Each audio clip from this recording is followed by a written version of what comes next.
Hey folks, Pastor Sean coming to you with today's daily devotion. You know, it has been a rainy day, and now here we sit. I'm sitting in my truck, and it continues to rain. The windshield wipers are on. People are easing around in this rainy weather, and it's just terrible. I mean, it's just terrible. But the good thing is, rain means new life.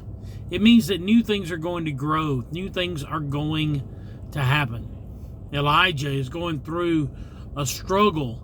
God sends him to Mount Carmel, and he has a showdown with the prophets of Baal. You know the story. The fire falls from heaven. Shortly after that, he climbs the mountain, puts his head between his knees, and begins to pray. He sends his assistant Jonah up the mountain to see if God will answer.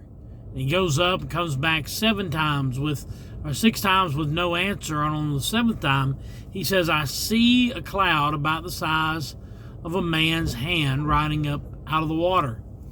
And he tells Ahab, get in your chariot, because I hear the sound of an abundance of rain.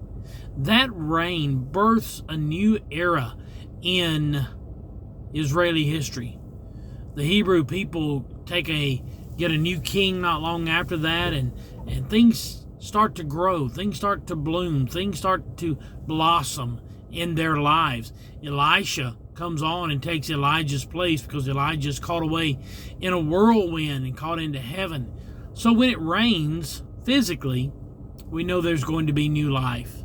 But also, when it rains in our spiritual lives, when it feels like there's a downpour, when it feels like there's a deluge of water that just covers us, just know that new life is on the way.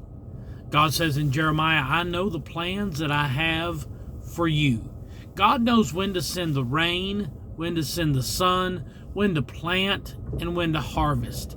God teaches us this. So even in dry times, in barren times, if we continue to sow, God will send the rain. He will send the water, and growth will come.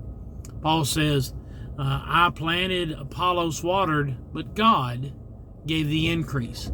We all do our part, but God is going to produce new life and new fruit in you. Look around.